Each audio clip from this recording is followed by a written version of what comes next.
take over the streets. Cops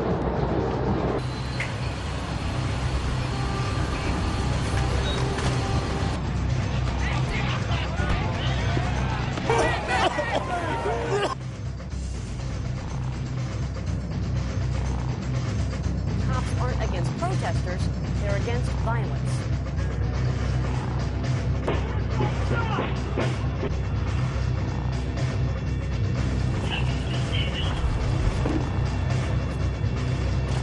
Nuts! They're nuts! They know nothing!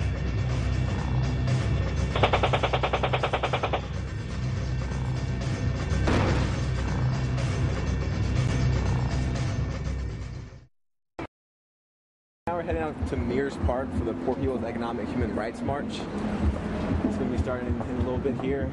This is the second day of the Republican National Convention. Yesterday they started out with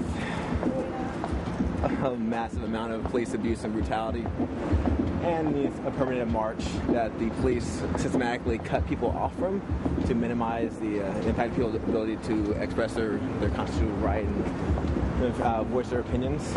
So what rights do you think were violated yesterday and going into today? They have enough film to capture all of them? Well, people's First Amendment right to free speech was always curtailed. The right to peaceful assembly, the right to just be present in public spaces. So the very first amendment, it sounds like. Yes, for sure. We're in Mears Park, and this is where our rally began on September 2nd. From Louisville, Kentucky, Women in Transition.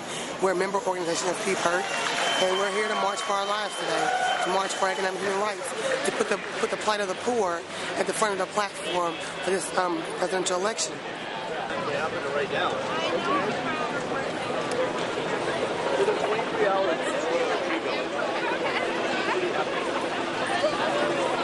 This was where our stage was.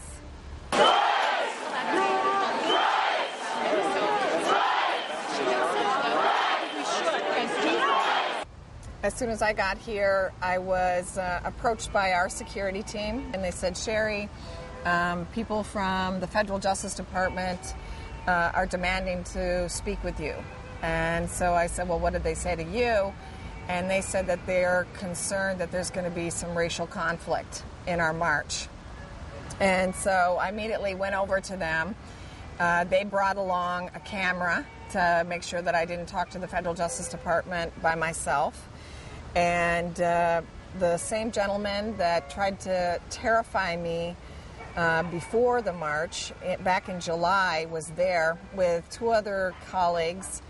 And he basically said, Sherry, you're going to have some very serious problems, and we're really concerned for you in front of Grove Street and in front of the Capitol. That's all I wanted you to know. So, when you get to the Capitol, be aware... Hey, we need park officials here. We need our power on. Be aware that when you get to the Capitol, there may be some people that you may not want in your park march. Officials, we need you here to turn the power on. And they have ulterior motives. They broke windows. They threw urine. They had their own tear gas, and the police retaliated. You guys weren't asked to be a part of this conversation. So, Sherry, all we wanted you to do was... Park officials, we need power. We just want you to know what to expect, have your marshals prepared for it, and that's all we wanted to deliver to you. All right, thank you. Come on, Husto. Oh, by the way, if you know there's going to be a problem, I am absolutely sure that you guys are going to make sure that the appropriate law enforcement officials will keep us safe today. I have faith that you guys, if you know something, you're going to make sure we're safe. Thank you. Have a nice day. I don't want to talk anymore. Thank you. These were people that were in uniforms that identified themselves as being from the Federal Justice Department. They contacted me 2 days before the 4th of July, so that was July 2nd. They called and basically said, Sherry, he didn't introduce himself. Ken didn't, from the Federal Justice Department. He just said, hi, I'm interested in helping you with your march, and I think I have some assistants that can really help you. And so I'm like, okay, tell me more. Who are you?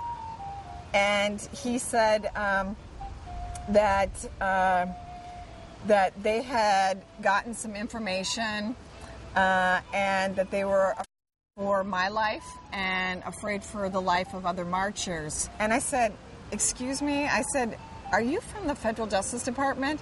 He said, well, yeah, but we have a history of, we got started in the days of Dr. Martin Luther King, and we protected Dr. Martin Luther King in the March in Selma, and he started to give me a history lesson on how they have helped different leaders who were in danger throughout history. And I said, you know, well, if you have some kind of intelligence that says that I'm in danger or somebody's in danger, then you have a responsibility to tell me. And he said, well, actually, I just want to let you know that the police department, the St. Paul Police Department, now has 300 new tasers, and that we're concerned that the St. Paul Police Department really isn't equipped to be able to deal with large numbers of people. And in particular, in your march, you have many minorities and non-traditional people that aren't used to interacting or have negative histories of dealing with law enforcement. And so we think it's in your best interest to call us in to provide safety.